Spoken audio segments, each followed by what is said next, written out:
జై తెలంగాణ. చాలా దూరంకి వెళ్ళి వచ్చినారు మీరంతా. మీరు సోదరుడు అనిల్ జాదవ్ గారు ఒక మాట అన్నారు, నీకేమన్నా ఇబ్బంది పెట్టుంటే అని. నాకేం ఇబ్బంది లేదు, మీకే అయి ఉంటుంది అంత దూరంకి వెళ్ళి వచ్చినందుకు. అయినా ఇంత ఓపికగా వచ్చినందుకు మా ఆడబిడ్డలకు అన్నదమ్ములందరికీ శిరస్సు వంచి నమస్కారం. సోదరుడు గౌరవనీయులు మీ అందరి అభిమాన నాయకుడు గత 2 సంవత్సరాలుగా తన పనితీరుతో మీ మనసు గెలుచుకోవడమే కాదు, రూపాయి పార్టీ నుంచి సాయం చేయకపోయినా మొన్న ఎలక్షన్లో తన పనితీరుతో తన కార్యదక్షతతో 142 మంది సర్పంచ్లను గెలిపించుకున్న అనిల్ జాదవ్ గారికి గట్టిగా చప్పట్లతో అభినందనలు చెప్పాలని కోరుతా ఉన్నాను.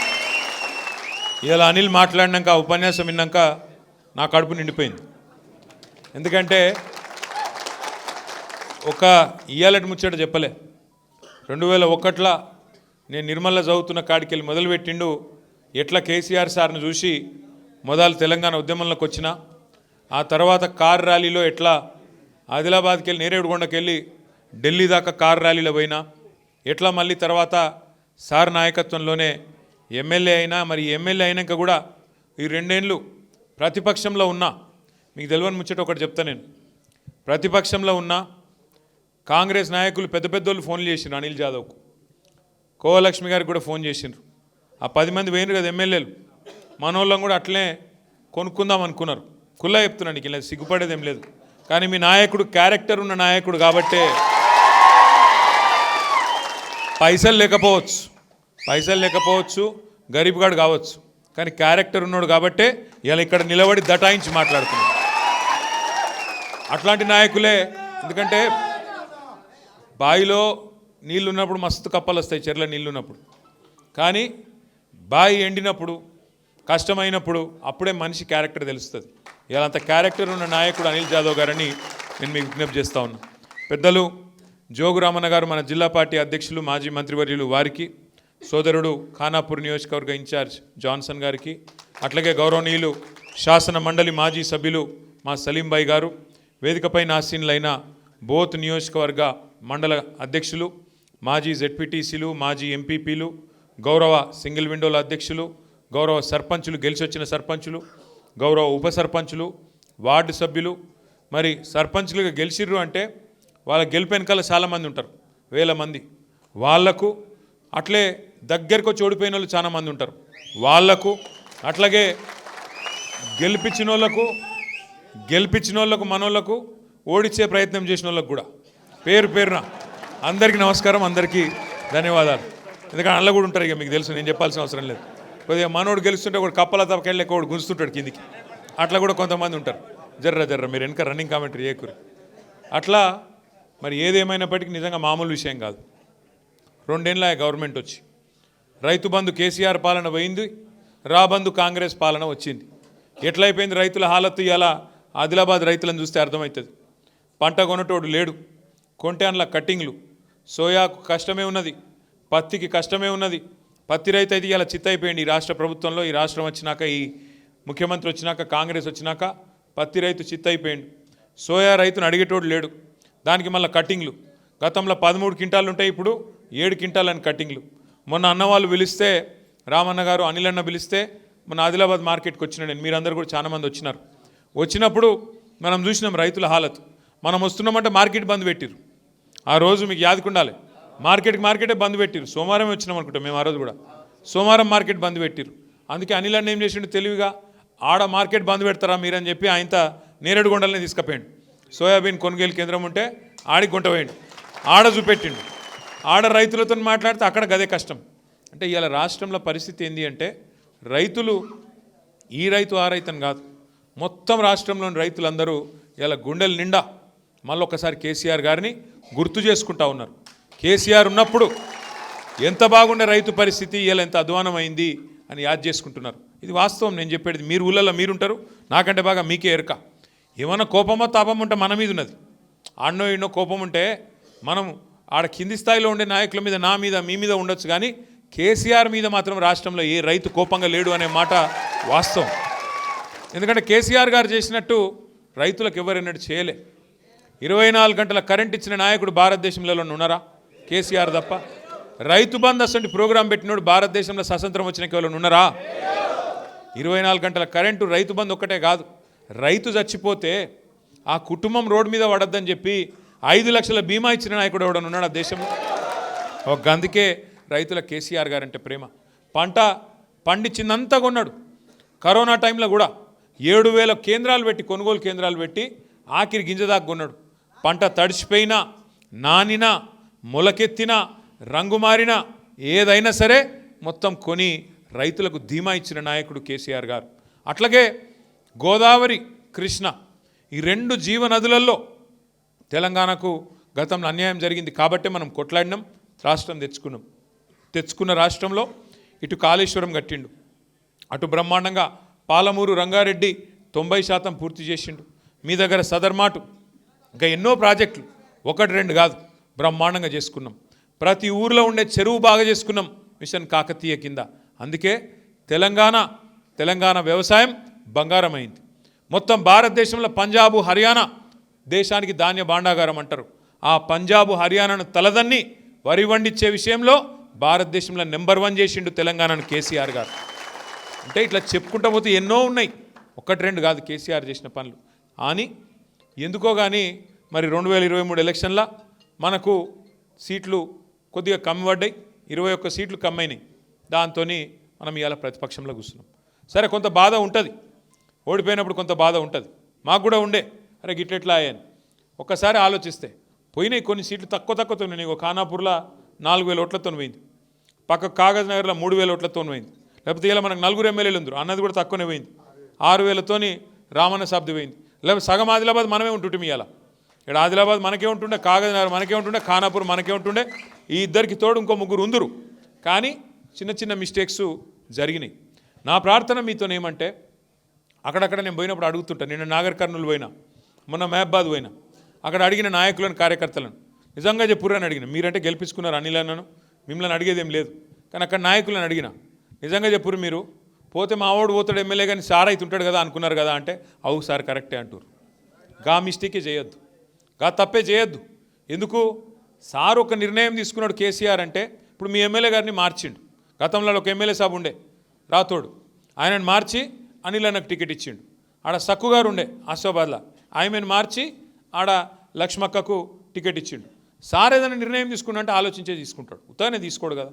ఆయనకు ఒకళ్ళ మీద కోపం, ఒకళ్ళ మీద ప్రేమ ఉంటుంది. అందరూ ఆయన పిల్లలే. కాకపోతే ఎవరు గెలుస్తారు, ఎవరు ఓడిపోతారు, పరిస్థితి ఏమిటిది. ఇక్కడ కూడా మార్చిండు, ఖానాపూర్లో కూడా మార్చి టికెట్ ఇచ్చిండు. 2 గెలిచినాం, ఒకటి దగ్గరకు వచ్చి పోయింది. అంటే సార్ ఏ నిర్ణయం తీసుకున్నా దాని వెనుక ఒక ఆలోచన ఉంటుంది, ఒక సూత్రం ఉంటుంది. మన రాష్ట్రం మంచి, మన పార్టీ మంచి ఉంటుంది తప్ప వేరేది ఉండదు. అందుకే దయచేసి నేను మిమ్మల్ని కోరేది, రేపటి రోజున జెడ్పీటీస్ అప్పుడు కూడా, ఎంపీటీస్ అప్పుడు కూడా బీఫారం ఒకరికే వస్తుంది. మళ్ళీ మనం కొట్లాడుకున్నాం అనుకో, మధ్యలో ఇంకోటి గెలుస్తాడు. మొన్న అసెంబ్లీలో అయిందే మళ్ళీ అవుతుంది. అట్లా కాకుండా రేపు అనిల్ అన్న కూడా మీ నియోజకవర్గానికి తండ్రి లాంటాడు, ఆయన పెద్ద మనిషి, ఆయన్నే మీ నియోజకవర్గానికి. కాబట్టి రేపు అనిల్ జాదవ్ గారు 10 మండలాల్లో జెడ్పీటీసీలు కానీ, ఎంపీటీసీలు కానీ కారు గుర్తు మీద ఎవరు వచ్చినా ఆడ నిలబడ్డది కేసీఆర్ అనుకోవాలి, అనిల్ జాదవ్ అనుకోవాలి, గుద్ది ఇడిచిపెట్టాలి అంతే.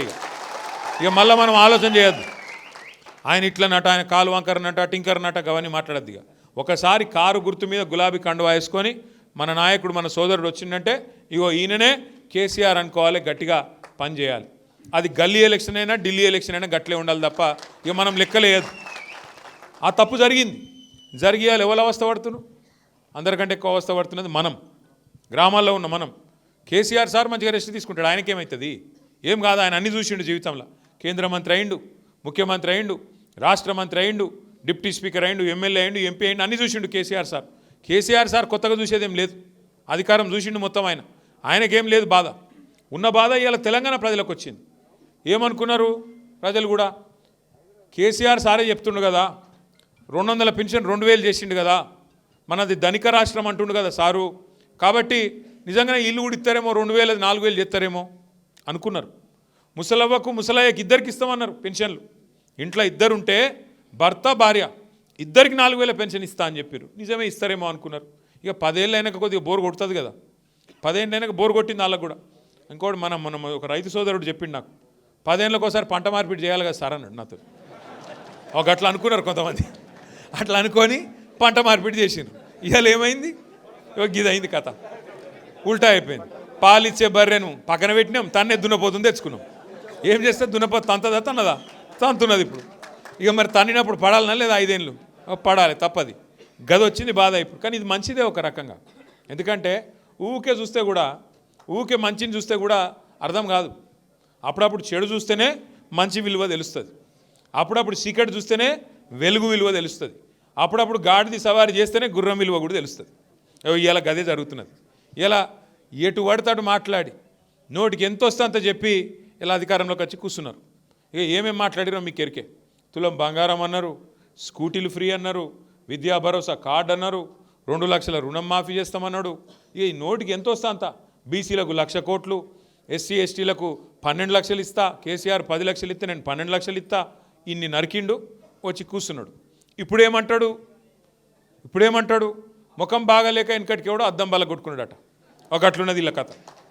అప్పుల పాలైందట తెలంగాణ, అప్పుల పాలైందట. ఎన్ని రోజులు చెప్తావు తప్పుడు మాటలు? సిగ్గుశరం ఉన్నదా ఏమన్నా? అప్పుల పాలైనా అది మొన్న కేంద్ర ప్రభుత్వం చెప్పింది. వీళ్ళు రోజు ఒక్క తిరిగి మాట్లాడతారు, మళ్ళీ ఒక తిరిగి మాట్లాడినా బాగుండు. అబద్ధాలు కూడా అతికేటట్టు చెప్పాలి కదా. ఎటు పడతాటే. ఒక ఆయన 6 లక్షల కోట్లు అప్పయింది అంటాడు, ఇంకొక ఆయన 7 లక్షల కోట్లు అప్పయింది అంటాడు, ఇంకొక ఆయన 8 లక్షల కోట్లు అప్పు చేసిందంటారు కేసీఆర్. మొన్న కేంద్ర ప్రభుత్వాన్ని బీజేపీ ఎంపీ అడిగిండు ఒక ఆయన, ఏమని? అసలు కేసీఆర్ ప్రభుత్వం చేసిన అప్పు ఎంత మీరు చెప్పండి కరెక్ట్. కానీ కేంద్ర ప్రభుత్వాన్ని బీజేపీ ఎంపీ అడిగిండు. కేంద్ర ప్రభుత్వం రిజర్వ్ బ్యాంకుని అడిగింది, ఎంతనా కరెక్ట్గా చెప్పురని చెప్పి. మన మొత్తం భారతదేశంలో పెద్ద బ్యాంకు, అన్నింటిని చూసేది రిజర్వ్ బ్యాంకు. ఇంకొక వాళ్ళు కాగ్ అని ఉంటుంది, CAG, controller and auditor general. వాళ్ళిద్దరిని అడిగి పార్లమెంట్లో సమాధానం చెప్పారు. ఏం చెప్పారు ఎరికేనా? కేసీఆర్ ప్రభుత్వం వచ్చిన నాడు 2014లో రాష్ట్రం నెత్తి మీద ఉన్న అప్పు 72,000 కోట్లు. కేసీఆర్ దిగిపోయిన నాడు డిసెంబర్ 23లో దిగిపోయిన నాడు రాష్ట్రం నెత్తి మీద ఉన్న అప్పు 3,50,000 కోట్లు. 3,50,000 కోట్లలో 72 తీసేస్తే, ఎందుకంటే అది విరాసత్కి వచ్చింది కదా మనకు, ఆ 72 తీసేస్తే ఎంత? 2,80,000 కోట్లు. మావు కేసీఆర్ అప్పు చేసిండు, 2,80,000 కోట్లు అప్పు చేసిండు కేసీఆర్. చేసి ఏం చేసిండు? 70 లక్షల మంది రైతుల ఖాతాల్లో 73,000 కోట్ల రూపాయలు రైతు బంధు రూపంలో వేసిండు. అవును, కేసీఆర్ అప్పు చేసిండు. చేసి ఏం చేసిండు? 2 సార్లు లక్ష రూపాయల చొప్పున 28,000 కోట్లు రుణం మాఫీ చేసిండు. ఎస్, కేసీఆర్ అప్పు చేసిండు, 2,80,000 కోట్లు అప్పు చేసిండు. ఏం చేసిండు? వరుసగా 10 ఏళ్ళు మీ కాంగ్రెస్ వాళ్ళు మొత్తం కరెంటును ఖరాబ్ చేసిపోతే 10 ఏళ్ళు రైతుకు 24 గంటలు ఫ్రీ కరెంట్ ఇచ్చి 50,000 కోట్ల రూపాయలు సబ్సిడీ రూపంలో కట్టిండు. రైతన్నల కోసం సబ్సిడీ రూపంలో 50,000 కోట్లు ఉత్త కరెంటు కోసమే కట్టిండు. అట్లాగే కేసీఆర్ అప్పు చేసిండు 93,000 కోట్ల రూపాయల 93,000 కోట్ల రూపాయలతోని కాళేశ్వరం ప్రాజెక్టు కట్టి 45 లక్షల ఎకరాలకు నీళ్ళు ఇచ్చిండు. కేసీఆర్ అప్పు చేసిండు. ఊరూరికి చెరువులు బాగా చేసిండు కేసీఆర్. 40,000 కోట్ల రూపాయలు పెట్టి ఊరూరికి చెరువు బాగా చేసిండు. ఎస్, కేసీఆర్ అప్పు చేసిండు. ఇంటింటికి నల్లా పెట్టి నీళ్ళు ఇచ్చిండు. నల్లా పెట్టి నీళ్ళు ఇచ్చి 40,000 కోట్ల రూపాయలు దానికి ఖర్చు పెట్టిండు. ఎస్, కేసీఆర్ అప్పు చేసిండు. ఏం చేసిండు? 15 లక్షల మంది ఆడపిల్లల పెళ్ళి నెలకు లక్ష రూపాయల చొప్పున ఇచ్చి 15 లక్షల మంది ఆడపిల్లల లగ్గం చేసిండు. అవును, కేసీఆర్ అప్పు చేసిండు. 34 మెడికల్ కాలేజీలు పెట్టిండు, 34 నర్సింగ్ కాలేజీలు పెట్టిండు. ఊరూరికి మన పిల్లగాళ్ళు డాక్టర్లు మళ్ళా బ్రహ్మాండంగా అయ్యేటట్టు వాళ్ళ కాలేజీలు కట్టించిండు. ఎస్, కేసీఆర్ అప్పు చేసిండు. 1022 గురుకుల పాఠశాలలు పెట్టిండు. మీ మొఖాలకు 200 స్కూళ్ళు ఉంటే 1022 పెట్టి 6.5 లక్షల మంది పిల్లగాళ్ళని చదివిపించిండు. ఎస్, కేసీఆర్ అప్పు చేసిండు. 7,000 మంది పిల్లగాళ్ళకు 20 లక్షల రూపాయల చొప్పునిచ్చి విదేశాల్లో విద్య చదువుకునేందుకు దేశాలకు పంపించిండు కేసీఆర్. చెప్పుకుంటూ పోతే ఇంకో 100 ఉన్నాయి. కేసీఆర్ అప్పు చేసి మరి గిజ్ చేసిండు. మరి మీరేం చేసిరా ఈ 2 నెలల్లో? 2.5 లక్షల కోట్లు అప్పు చేసినావు రేవంత్ రెడ్డి గారు. 2.5 లక్షల కోట్లు అప్పు చేసినావు ఈ 2 ఏళ్లలో. ఏం చేసినావో జర చూపెడతావా మాకు? మా బోతు నియోజకవర్గం పోదాంపా. యానన్న తట్టెడు మట్టి తీసినవా? ఒక ఇటుక పెట్టినవా? తులం బంగారం ఇచ్చినవా? ఆడోళ్ళకి చెప్తే మొత్తం లేడీస్కు నెలకు 2,500 ఇస్తా అన్నాడు. ఇచ్చిండు ఒకళ్ళకన్నా? నేను ముందే చెప్పిన, వీళ్ళు చాలా దుర్మార్గులు, వీళ్ళు 2,500 తులం బంగారం ఇచ్చే కేసులు కాదు, మీ మెడల పుస్తల తాడు కూడా ఎత్తుకపోతారని చెప్పిన నేను ముందే. గసంటి వాళ్ళు ఖతర్నాక్ మనుషులు వాళ్ళు. ఎందుకంటే మాకేం కోపం లేదు. అధికారం ఎవరి అబ్బ సొత్తు కాదు, ఎవరి అత్త సొత్తు కాదు, ఎవరికి శాశ్వతంగా ఉండదు, మాకు కూడా ఎరికే. కానీ మంచి మాటలు చెప్పి నడిపించాలి ప్రభుత్వాన్ని. ఇవాళ మేము రేవంత్ రెడ్డిని అడుగుతున్నాం కాంగ్రెస్ ప్రభుత్వాన్ని ఇవాళ అసెంబ్లీలో అన్న అడిగిండు, అట్లా మేము అడుగుతున్నాం. బయట ఎక్కడ పోతే అక్కడ ఏం అడుగుతున్నాం, ఎప్పుడు ఇస్తావా 2,500 ఆడోళ్ళకని అడుగుతున్నాం. ఏమంటాడు రేవంత్ రెడ్డి అట్లా అడిగితే, నీ గుడ్లు వీకి గోటీలు ఆడతా అంట. మరి ఎప్పుడు ఇస్తావా 15,000 ఇస్తా అంటివి, 2 పంటలకు కాదు 3 పంటలకు ఇస్తా అంటివి, అసలుదారులకు కాదు కౌలుదారులకు కూడా ఇస్తా అంటివి, ఎప్పుడు ఇస్తావా రైతు బంధు అంటే నీ పేగులు తీసి మెడలు వేసుకుంటా అంట. ఇది ఎక్కడ బాధ? స్కూటీలు ఎప్పుడు ఇస్తావా, మరి ఎప్పుడు విద్యా భరోసా కార్డు ఇస్తావు, నిరుద్యోగులకు 4,000 రూపాయలు అంటివి ఎప్పుడు ఇస్తావు, 2 లక్షల ఉద్యోగాలు అంటివి ఎప్పుడు ఇస్తావు అంటే నీ లాగుల తొండలు ఇడిచి పెడతావు.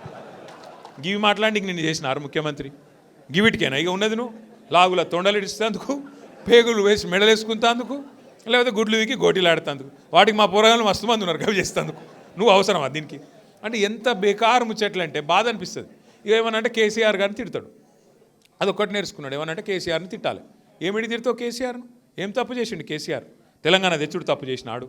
11 రోజులు సావుకు సిద్ధపడి తెలంగాణ తెచ్చుడే తప్పైందా కేసీఆర్ గారు? ఏం చేసిండు కేసీఆర్? తప్పు చేసినాడు. 2 ఏళ్లలో బొచ్చడు కేసులు పెట్టినావు కేసీఆర్ మీద. ఏం చేసినావు మరి కేసులు? ఏమనంటే ట్యాపింగు టూపింగ్. ఏం ట్యాపింగ్? ఎక్కడ ట్యాపింగ్? నేను అడుగుతున్నా. గూఢచారి వ్యవస్థ ఉంటుంది. అవు మరి గవర్నమెంట్ వాడేందుకు కొంతమంది లుచ్చ పనులు చేస్తారు, ఎమ్మెల్యేలను కొంటారు. ఎవరో తెలుసు కదా మీకు, 50 లక్షల రూపాయలతో దొరికిపోయినాడు. మరి గసంటోళ్ళని పట్టుకుంటేందుకు, దొంగలను పట్టుకుంటేందుకు పోలీసులు ఉండాలని లేదా? ఉంటారు. మరి ఇవన్నీ ఉంటాయి. రాష్ట్రం నడిపే పద్ధతులు, రాష్ట్రాన్ని ముందుకు తీసుకెళ్ళే పద్ధతులా జరుగుతాయి ఇవన్నీ. నీకు చేత కాదు, అప్పు తప్పు చెప్తావు, అప్పు లెక్కలు తప్పు చెప్తావు, అప్పు చేస్తావు, ఒక పని చేయ చేత కాదు, ఒక మంచి మాట రాదు. ఏం చేయాలి మరి దానికి? మేము ఇక మీదికెళ్ళి నా మీద పడ్డాడు ఈ మధ్యన, నేనేదో తప్పు చేసినట. నేనట ఆంధ్రాలో చదువుకున్నట, గుంటూరులో. అవు చదువుకున్నారా భయ్? నేను చదువుకున్న వాస్తవమే. నీకు మీ అయ్యావ చదువు చెప్పకపోతే నేనేం చెప్తా దానికి? నన్ను మా అమ్మ నాయన పంపించారు గుంటూరులో చదువుకోమంటే, విజ్ఞానం అయినా వడ్ల ముడిలో ఆయనతో 2 ఏళ్ళు చదువుకున్నా. అటెన్క వచ్చి పూనాలో చదువుకున్నా, నిజాం కాలేజీలో డిగ్రీ చేసిన, అటెన్క అమెరికా పోయినా. మన ఆయన ఏం చెప్పిండంటే, మన ఆయన ఈరోజు కాదు 40 ఏళ్ళ కింద ఎమ్మెల్యే అయ్యిండు. 1984-85 ఎమ్మెల్యే అయ్యిండు కేసీఆర్ గారు. ఆయన రాష్ట్ర మంత్రిగా పనిచేసిండు, కేంద్ర మంత్రిగా పనిచేసిండు, డిప్యూటీ స్పీకర్గా పనిచేసిండు, 10 ఏళ్ళు ముఖ్యమంత్రిగా పనిచేసిండు. కానీ రేవంత్ రెడ్డి ఎట్లా మాట్లాడుతున్నారంటే, నిన్న మొన్నటిదాకా నేనేదో బాత్రూమ్లు కడిగేటోనట. మా నాయన 40 ఏళ్ళ కిందనే మంత్రి, 40 ఏళ్ళ కింద ఎమ్మెల్యే, 25-30 ఏళ్ళ కింద మంత్రి. ఆయనకేం కర్మ, నాకేం కర్మ? చెప్పురు, మీరే చెప్పురు. ఎవడన్నా ఇంటి ఎట్లుంటుందంటే, నాకు మాట్లాడడానికి రాదా? నాకు రాదా మాట్లాడు? ఆయన ఒక భాషలో తిట్టచ్చేమో, నాకు 3 భాషలో తిట్టచ్చు తిట్టాలనుకుంటే. కానీ ఇవాళ నేను తిట్టే అవసరం లేదు రేవంత్ రెడ్డి గారిని.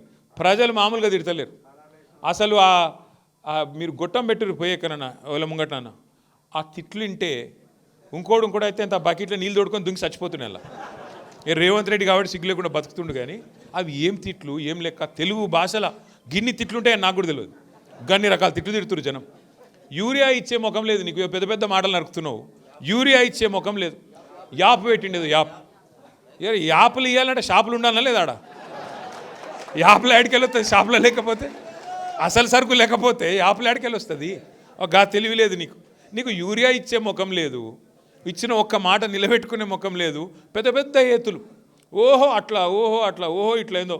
ఇంకో కొత్త కథ పట్టుకున్నాడు. 1 కోటి మంది ఆడవాళ్ళని కోటీశ్వర్లు ఎత్తారట. 1 కోటి మందిని కోటీశ్వర్లు చేయాలంటే నాకు సరిగా లెక్కలు రావు, అన్నిలో నాకు బాగొచ్చు. నువ్వు చెప్పేజరా, నీకు కూడా రావా? ఇక అన్నగారిని అడుగుదామైతే. 1 కోటి మందిని కోటీశ్వర్లు చేయాలంటే ఎన్ని కోట్లు కావాలనే? 1 కోటి కోట్లు కావాలి. 1 కోటి కోట్లు ఏడున్నాయి చెప్పు బాబు. నువ్వే చెప్తివి. సెక్రటేరియట్ పోతే లంక బిందెలు లేవని నువ్వే చెప్తివి. ఢిల్లీకి పోతే దొంగలు లెక్క చూస్తురని నువ్వే చెప్తివి. చెప్పులు ఎత్తుకపోయటం చూసినట్టు చూస్తురని చెప్తివి. యాడికెళ్ళి వస్తాయి పైసలు మరి? ఇక గిసొంటోడు దొరికిండు, మనకి ఏం చేస్తాం? ఇక 3 ఏళ్ళు భరించాలి, తప్పదు. ఎందుకంటే ఢిల్లీకి పైసలు మాత్రం బాగా పంపుతుండు, మీకు వస్తలేవు పైసలు. రైతు బంధు రాదు, ముసలోళ్ళకు పెన్షన్లు పెంచడు, మహిళలకు 2,500 ఇయ్యడు. కానీ టెన్షన్గా టకీ మన పైసలు ఒక్క కాడ మాత్రం పడుతున్నాయి. ఏడబడుతున్నాయి? ఢిల్లీలో మాత్రం మంచిగా పడుతున్నాయి. లేకపోతే పోస్ట్ పోతుంది కదా, కుర్చీ వీక్తుంది. మళ్ళీ సోనియా గాంధీ కటింగ్గా పెడితే ఆయన ఎగిరిపోతాడు కదా. అందుకే ఢిల్లీకి మాత్రం మూటలు ఇప్పటికి 62-63 సార్లు పోయినట్టున్నాడు ఢిల్లీకి. పోయేటప్పుడల్లా 4 బ్యాగులు పట్టుకపోవాలి, ఆడ వాడేయాలి, రావాలి తప్ప. ఇక్కడ మాత్రం చేసింది ఏమీ లేదు. తెల్లారు లేస్తే కేసీఆర్ని తిట్టుడు, తెల్లారి ఏం కేసు పెట్టాలి నాన్న చూసుడు, ఇది తప్ప మంచి పని ఒక్కటి, ఒక మంచి మాట, మంచి పని ఏది శాత కాదు. అందుకే నేను మిమ్మల్ని కోరేది, 2 ఏళ్ళు అయిపోయింది చూస్తుంటేనే అటు ఇటు చూసేవారికి 2 ఏళ్ళు ఒడిచిపోయింది. ఇక ఇంకొక 2 ఏళ్ళు అయితే వ్యవహారం అయిపోతుంది. ఆఖరి సంవత్సరం ఎలక్షన్ తప్ప ఏముండదు. తొందరలో మున్సిపల్ ఎలక్షన్లు పెడుతున్నట్టు. మీకు బోత్ల మున్సిపాలిటీ లేదు కానీ పక్కకు అన్నకున్నది ఆదిలాబాద్లో. మరి గెలిచిన సర్పంచులు, మంచి సీనియర్ నాయకులు, జెడ్పీటీసీలు, ఎంపీపీలు, నేను అనిలన్నం కోరుతున్నా, దయచేసి మీరందరూ ఆదిలాబాద్ మున్సిపాలిటీ గెలిపించే బాధ్యత తీసుకోవాలి. ఎందుకంటే మనం ఒక్కలం గెలిస్తే సరిపోదు కదా. మీరు గెలిచిరు, మీరు జోరుదారుగున్నారు బోత్ల కాదు, మీరు గెలిచిరు, జోరు మీద ఉన్నారు బోత్ల. 140 మంది సర్పంచులు గెలిచిరు. కానీ పక్కకు ఆదిలాబాద్ కూడా గెలిస్తేనే కదా ప్రభుత్వం వచ్చేది. కాబట్టి ఎక్కడున్నా మనోళ్ళు అందరు గెలవాలని చూసుకోవాలి. ఇక మా పని అయిపోయింది, మేము సర్పంచులు గెలిచిన మళ్ళీ ఎంపీటీస్ చూసుకుంటామంటే నడవదు. పక్కకు ఆదిలాబాద్లో కౌన్సిలర్ గెలవాలి, అటు ఖానాపూర్లో గెలవాలి, ఇటు నిర్మల్లో గెలవాలి. అంతటా గెలిస్తేనే మళ్ళీ మన పార్టీ అధికారంలోకి వస్తుంది. కాబట్టి దయచేసి ఒక కుటుంబం అన్నప్పుడు చిన్న చిన్న పంచాయతీలు, చిన్న చిన్న తాకులాటలు ఉంటాయి. మనం ఆగమాగం కావద్దు. ఉంటాయి పంచాయతీలు ఉంటాయి. రేపు ఎంపీటీసీ ఎలక్షన్లు వస్తాయి. మళ్ళీ ఇక గెలిచిన సర్పంచులకు కూడా నా ప్రార్థన ఒకటి, ఇక ఉంటారు కొంతమంది వాళ్ళొకరు వీళ్ళొకరు మినిస్టర్లు. ఎందుకంటే ఈయన కొరుకుడు వాడని కొయ్య అయిపోయింది వాళ్ళందరికీ, అనిల్ జాదవ్. దాంతో ఏమిటిది, ఇక బెదిరించడం మొదలు పెడతారు. ఓయ్ మీకు పైసలు ఇయ్యం, మీకు ఇందిరం ఇల్లు రానియం, మీకు ఇది ఇయ్యం అది ఇయ్యం అని మాట్లాడతారు. మీరు ఒకటి యాద పెట్టుకోండి, గెలిచిన సర్పంచులు, ఉప సర్పంచులు, వార్డు సభ్యులు మీకు ఎవరు మెహర్బాన్ చేస్తలేరు. మీకు వచ్చే పైసలు, మీకు ప్రభుత్వం నుంచి వచ్చే పైసలు, కేంద్ర ప్రభుత్వం నుంచి కానీ రాష్ట్ర ప్రభుత్వం నుంచి వచ్చే పైసలు కానీ ఎవ్వల మెహర్బానీతో వస్తలేవు. ఆ పైసలు ఏవైతున్నాయో బ్రహ్మాండంగా డాక్టర్ బాబాసాహెబ్ అంబేద్కర్ రాసిన రాజ్యాంగం ఆధారంగా మీకు వస్తున్నాయి తప్ప ఎవరి మెహర్బానీ కాదు. అంబేద్కర్ రాసిన రాజ్యాంగంలో స్పష్టంగా రాయబడి ఉన్నది ఏమని, భారతదేశంలో ఒక 5 అంచెల్లో ప్రభుత్వాలు ఉంటాయి. పైన కేంద్ర ప్రభుత్వం ఉంటుంది, దానిలో ఎంపీలు, అక్కడ ఉండే కేంద్ర మంత్రులు, ప్రధానమంత్రి వాళ్ళు ఆడుంటారు. కిందికి వస్తే రాష్ట్రంలో రాష్ట్ర ప్రభుత్వం ఉంటుంది, ముఖ్యమంత్రి, మంత్రులు, ఎమ్మెల్యేలు, ఎమ్మెల్సీలు, రాష్ట్రం. కొద్ది కిందికి వస్తే జిల్లా పరిషత్ ఉంటుంది, జెడ్పీటీసీలు, జిల్లా చైర్మన్ గారు అక్కడ ఉంటుంది. ఇంకొద్ది కిందికి వస్తే మండలము, మున్సిపాలిటీ, కౌన్సిలర్లు, చైర్మన్ మున్సిపాలిటీల, ఎంపీటీసీలు, మండల పరిషత్తు అక్కడ మండలంలో. ఇంకా కొద్ది కిందికి వస్తే గ్రామానికి సర్పంచు, ఉప సర్పంచు, వార్డు సభ్యులు. రాష్ట్రానికి ముఖ్యమంత్రి ఎట్లనో, కాన్స్టిట్యున్సీకి ఎమ్మెల్యే ఎట్లనో, గ్రామానికి సర్పంచ్ కూడా గంతే పవర్ ఉంటుంది, మర్చిపోకుండా. మీ పవర్ ఎవడు ముట్టలేడు, మిమ్మల్ని ఎవరు ఏం చేయలేరు. రేపు ఇందిరమ్మ ఇండ్లు వస్తే తీర్మానం ఎవరు చేయాలి? గ్రామ పంచాయతీ చేయాలి. లిస్ట్ ఎక్కడ పెట్టాలి? గ్రామ పంచాయతీలనే పెట్టాలి. దానిలో మంచి ఉన్నదా చెడు ఉన్నదా ఎవరు చెప్పాలి? మీరు గిన్న కొట్టేసి ఈ తప్పు లెక్క ఉన్నోనికే ఇస్తున్నారని మీరు కొట్టేస్తే వాళ్ళు పీకేదేం ఉండదు. కాబట్టి యాద పెట్టుకొని మీకున్నది పవర్. నిన్నటిదాకంటే వాళ్ళు ఆట ఆడింది సాగింది, ఎందుకు వాళ్ళకి సెక్రటరీలతో నడిపించుకున్నారు. ఇప్పుడు అట్లా ఉండదు. సర్పంచు, ఉప సర్పంచు, వార్డు సభ్యులు మీరు గట్టిగా నిలబడితే ఏ ప్రభుత్వం ఏం చేయలేదు, కేంద్ర ప్రభుత్వం ఏం చేయలేదు, రాష్ట్ర ప్రభుత్వం ఏం చేయలేదు. అనిల్ అని అన్నాడు, మా దగ్గర బీజేపీ వాళ్ళు కాంగ్రెస్లు ఒకటైపోయారని. మీ దగ్గరనే కాదన్న, మొత్తం అంతటా ఒకటైపోయారు. తెలంగాణ మొత్తం దొంగ చీకటి ఇద్దరు కలిసిపోయారు. దొంగ చీకటి మంచిగా కలిసిపోయారు. ఎట్లా పడతాం ఇద్దరిని? అదలు బదలు చేసుకున్నట్టే. మొన్న చూసిరు కదా మీరు, ముఖ్యమంత్రి వస్తే ఆదిలాబాద్ ఎమ్మెల్యే బీజేపీ ఆయనే, కాంగ్రెస్ వాళ్ళ కంటే ఎక్కువ డబ్బా కొడుతున్నాడు ఆయన. ఓరేమ్మ, నేను పరిశాన్ అయినా చూసి, ఇంత అన్యాయమా అని. ఎందుకు డబ్బా కొడుతున్నావు? ఉన్న సిమెంట్ కంపెనీ అమ్మక దొబ్బుతున్నందుక. ఆయన అమ్ముతుంటే ఈయన మంచిగా సపోర్ట్లు కొడుతున్నందుక. పక్కకి వెళ్ళి సిగ్గుండాల బీజేపీ వాళ్ళకి. Cement corporation of India factory తెరుస్తామని చెప్పారు. ఆల్తుఫాల్తు మనుషులు కాదు, అమిత్ షా వచ్చి చెప్పిండు, సిమెంట్ కార్పొరేషన్ ఆఫ్ ఇండియా మేము ఫ్యాక్టరీ తెరిపిస్తాం. మరి కేంద్రంలో ప్రభుత్వం వచ్చింది కదా, ఎందుకు తెరిపిస్తలేవు? ఆ మాట మాట్లాడే దమ్ము ఎమ్మెల్యేకి లేదు. ఇంకా దానికి ఇక్కడ ఉండే ప్రభుత్వం సహకరిస్తున్నది, కాంగ్రెస్ ప్రభుత్వం. మనం ఉన్న రోజులు అడ్డుకున్నాం, అట్లెట్లా అమ్ముతావా అని. ఇవాళ అడ్డికి పావుషేరు ముఖ్యమంత్రి గారి కుటుంబ సభ్యులే ఆ ఫ్యాక్టరీ కొట్టేసే ప్రయత్నం చేస్తున్నారు. ముఖ్యమంత్రి గారు బాగున్నాడు, ఒక ఆయన బావ వరుసకున్న మనిషి, ఆయన కొట్టేసే ప్రయత్నం చేస్తున్నాడు. నేను మీకు వివరాలు చెప్తా. తప్పకుండా అడ్డుకోవాల్సిన బాధ్యత మన మీదే ఉన్నది. కాంగ్రెస్, బీజేపీ ఇలా 2 సిగ్గులేని పార్టీలే, దొందే. మీరు ఆలోచన చేయండి. ఇవాళ CCI అమ్ముతుంటే పట్టించుకోరు. కాటన్ కార్పొరేషన్ వాడు పత్తి కొనకపోతే కాంగ్రెస్ వాళ్ళు నిలదీయరు. మళ్ళీ మనమే రోడెక్కాల, మళ్ళీ మీ నేరేడు కొండగాడను ఆడ మన మొత్తం రాస్తారోకో చేసి, రహదారి దిగ్బంధం చేసి, బోతులనే ఆగమాగం చేస్తే తప్ప సిగ్గు రాలేదు వాళ్ళకు. అట్లాగే ఇవాళ ఒక్క హామీ కాంగ్రెస్ వాడు అమలు చేయకపోయినా, 6 గ్యారంటీలను అటకెక్కించినా ఒక్క బీజేపీ వాడు మాట్లాడాడు, ఒక్కడు గట్టిగా అడగాడు. ఎందుకు? ఇద్దరు ఒకటే అదలు బదలు. ఏమనుకుంటాను వాళ్ళిద్దరు? ఫస్ట్ బీఆర్ఎస్ లేకుండా చేయాలి రాష్ట్రంలో, కేసీఆర్ లేకుండా చేయాలి. అప్పుడు మన ఇద్దరం ఆడుకోవాలి, నువ్వు కాకపోతే నేను కాకపోతే నువ్వు. బీఆర్ఎస్ ఉండొద్దు, ఇది వాళ్ళ కోరిక. కానీ ప్రజల కోరిక వేరే ఉన్నది. మళ్ళా కేసీఆర్ రావాలి 2028లో ఖచ్చితంగా రాష్ట్రానికి ముఖ్యమంత్రి కావాలనే కోరిక ఇలా ప్రజల్లో బలంగా ఉన్నది. తప్పకుండా నేనైతే నమ్ముతున్నా, పైన దేవుడు ఉన్నాడు, కింద ప్రజలు ఉన్నారు. మీరు అనుకుంటే దైవ బలం ఉంటే తప్పకుండా కేసీఆర్ గారు తిరిగి రాష్ట్రానికి ముఖ్యమంత్రిగా బాధ్యతలు చేపడతారు. మళ్ళా బోతు నియోజకవర్గంలో మీరు ఒకటే యాద పెట్టుకోండి, ఈ 2 ఏళ్ళు కొద్దిగా కష్టం ఉంటుంది, తప్పదు. ఉన్నకాడికి పైసలు వస్తాయి. కేసీఆర్ గారు ఉన్నప్పుడు మంచిగా గ్రామాలు బాగా చేసిండు, అద్భుతంగా. ప్రతి ఊరిలో ఒక డంపింగ్ యార్డ్, ఒక వైకుంఠ ధామం, ఒక నర్సరీ, ఇంటింటి ముంగట చెట్లు మంచిగా బ్రహ్మాండంగా, నల్లా, ప్రతి ఊరిలో వాటర్ ట్యాంకులు, ట్రాక్టర్లు, ట్రాలీలు ఇవన్నీ పెట్టిండు. కానీ కాంగ్రెస్ వచ్చినాక ట్రాక్టర్ల డీజిల్ దిక్కులేదు, ట్యాంకర్ల నీళ్లు దిక్కులేవు, మొత్తం ఊరంతా గబ్బు గబ్బు పట్టించింది. ఇలా వాటిని బాగు చేసే ప్రయత్నం మళ్ళీ చేయాల్సింది మన సర్పంచులే. కాంగ్రెస్ సర్పంచులు ఏం చేయరు. వాళ్ళు ఎంతసేపు పైరవిలు తువాలా దులపాలా, ఆడవై ఆదిలాబాద్లో కూర్చోవాలి, ఈ పైరవి ఆ పైరవి పైసలు సంపాదించుడు, అదే పనిలో ఉంటారు. కానీ మళ్ళొక్కసారి కేసీఆర్ శిష్యులుగా మనమే గ్రామాల్ని కథానాయకులమై నడిపించాలి. మళ్ళీ తెలంగాణ ఆనాడు పల్లె ప్రగతి రూపంలో ఎట్లయితే అద్భుతాలు సృష్టించిందో, ఎట్లయితే 30% అవార్డులు ఢిల్లీలో కొట్టిందో, మళ్ళొక్కసారి మనమే ఆ పని చేసి చూపెట్టాలని చెప్పి కూడా నేను మిమ్మల్ని కోరుతూ, నేను అనిల్ అన్నకు నేను ఒకటే మాటిస్తున్నా, ఒక ఉజ్వలమైన భవిష్యత్తున్న నాయకుడు అనిల్ జాదవ్ గారు, కాపాడుకోండి. ఎందుకంటే వాళ్ళు పెట్టే ప్రలోభాలకు కూడా లొంగకుండా నికార్సుగా క్యారెక్టర్తో నిలబడ్డాడు. రేపు కేసీఆర్ గారి ప్రభుత్వం మళ్ళీ వచ్చిన తర్వాత ఉజ్వలమైన భవిష్యత్తు అనిలన్నకు కూడా ఉంటుంది. అట్లాంటి మంచి నాయకుడిని కాపాడుకోండి అని చెప్పి మీకు మళ్ళొక్కసారి విజ్ఞప్తి చేస్తూ, గెలిచిన ఇంకొక మాట లాస్ట్కున్నది, దయచేసి మనం సర్పంచ్లను పిలుచుకున్నాం, వాళ్ళని అవమానించద్దు. మనం ఏం చేస్తామంటే, ముఖ్యంగా లేడీ సర్పంచులు చాలామంది ఉన్నారు, ఫస్ట్ వాళ్ళకి సన్మానం చేసుకుందాం. తర్వాత ఉప సర్పంచులు, వార్డు సభ్యులు, ఫోటోలు దిగేటోళ్ళు అటెన్క జర్రా కొద్దిగా ఓపిక. ఎందుకంటే నాకు తెలుసు 2:15 అవుతుంది, మీకు కూడా ఆగమాగం ఉంటుంది, కడుపులో గావరైటోళ్ళు కూడా కొంతమంది ఉంటారు. కానీ కొద్దిగా ఫస్ట్ లేడీసు, ఈ నూకుడు దొబ్బుడు మీదవాడు ఫోటోలు అవి అటెన్క. ముందు లేడీసు సర్పంచులు పిల్లలతో వచ్చిన వాళ్ళు ఉన్నారు, వాళ్ళని ముందు పంపిద్దాం. మీరు ఎన్నుకున్న వాళ్ళు జర్రా ఆగం చేయకూరి, మీద పడకూరి, మమ్మల్ని ఆగం చేసి బేదారు చేయొద్దని చెప్పి కోరుతూ, మా యూనిస్ భాయ్ కూడా వచ్చిండు, ఆప్కా భీ తహ దిల్ సే మే శుక్రియా అదా కర్తా హూं. జై తెలంగాణ.